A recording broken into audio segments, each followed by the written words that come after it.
रामेश्वरम में जब भगवान राम जी ने शिव जी की स्थापना करनी चाहिए, तब एक मीटिंग बैठाई और बैठक में निर्णय लिया तो शिव जी की स्थापना तो करनी है, परंतु आचार्य कौन होगा। तो जामवंत जी ने कहा इस समय सबसे बड़ा योग्य आचार्य केवल एक ही है, वो है रावण। और उस वक्त जानकी जी का हरण हो चुका था, राम जी को लंका जाना था और राम जी रामेश्वरम में शिव जी की स्थापना क्यों कर रहे हैं, लंका पर विजय प्राप्ति के लिए। अब रावण ही केवल आचार्य है। अब बताओ, कोई तुम्हारे मारने के लिए कोई पूजा करवाए और तुम उसमें पुरोहित बन जाओ, ऐसा हो सकता है क्या? स्वप्न में नहीं। लेकिन राम जी ने कहा कोई बात नहीं, जाना तो चाहिए। जामवंत जी को भेजा, जाओ जाकर के निवेदन करो आचार्य से, अगर आ जाए तो बहुत अच्छा है। जामवंत जी रावण के दरबार में गए, हमने एक जगह पढ़ा। तो जामवंत जी ने कहा, हे आचार्य रावण, हम जो अयोध्या के राजा महाराज दशरथ हैं, उनके पुत्र जो श्री राम हैं, उनके मंत्री हैं, एक निवेदन करने आए हैं। तो रावण ने कहा, अच्छा, वही राम जिनकी पत्नी का हरण हम कर लाए हैं? जी, वही राम। बोलो क्या बात है। रावण के दरबार वालों को लगा कि शायद संधि पत्र लेकर के आए हैं, समझौता का पत्र लेकर के आए होंगे। जामवंत ने कहा, सरकार, हम कोई समझौता का पत्र लेकर नहीं आए।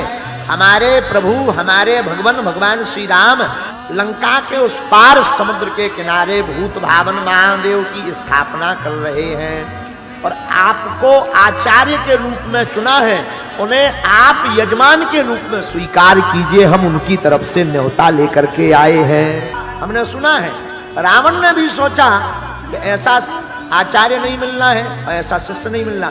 रावण शिव जी का परम भक्त था, तो शंकर जी की बात सुनकर के ना नहीं कहा, हाँ कह दिया। बोले जाओ हमारे चेला राम से कह देना आचार्य तैयार है। और जब जामवंत जी जाने लगे तो रावण ने पूछा, रुको, हमारे यजमान के पास पूजा की सब कुछ सामग्री है कि नहीं? क्योंकि आचार्य का धर्म है, यजमान के पास अगर पूजा की सामग्री ना हो तो आचार्य को व्यवस्था करनी चाहिए, ये कर्म कांड का नियम है। तो कोई कमी तो नहीं है।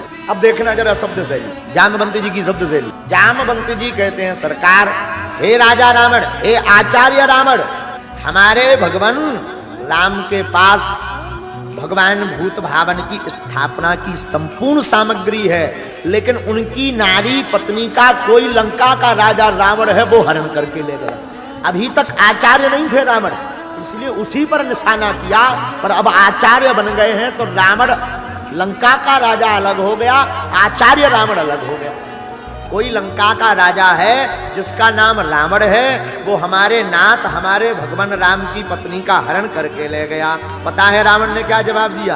बोले, आप जाकर के हमारे चेला से कह देना चिंता ना करें, हम व्यवस्था करके आएंगे। रावण, हमने सुना है, आचार्य रूप स्वीकार करता है, मुहूर्त निकालता है तो जानकी के पास जाता है, जानकी से कहता है, सीता, तुम्हारे पति राम उस समुद्र के उस पार लंका का जो राजा रावण है, उसके ऊपर विजय प्राप्ति के लिए शंकर जी की स्थापना करना चाहते हो। मैं आचार्य बना हूं, उनकी पत्नी नहीं है। एक काम करो, तुम कुछ क्षण के लिए मेरे साथ चलो, वहां पूजन करवा करके वापस आ जाना, फिर मैं राजा रावण को सौंप दूंगा।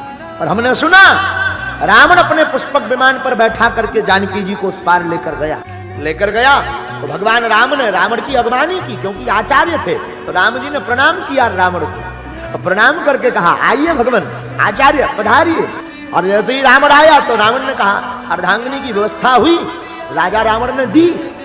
राम जी बोले, नहीं, यहाँ तो अकेले ही राम है। आचार्य रावण कहता है, कोई दिक्कत नहीं, वहां पुष्पक विमान पर हम कुछ देर के लिए उधार लेकर आए हैं, जानकी जी को लेवा करके आ जाओ। और राम जी जानकी जी को लेकर के आते हैं और वहां पर रामेश्वरम में स्थापना होती है।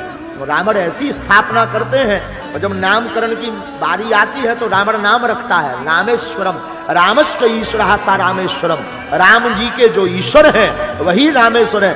तब तक शंकर जी प्रकट हो गए, हे रावण रुको, तुम हमारे चेला आचार्य के पहले। रामस्व ईश्वरः सा रामेश्वर नहीं, राम ही जिनके ईश्वर हैं वो रामेश्वर।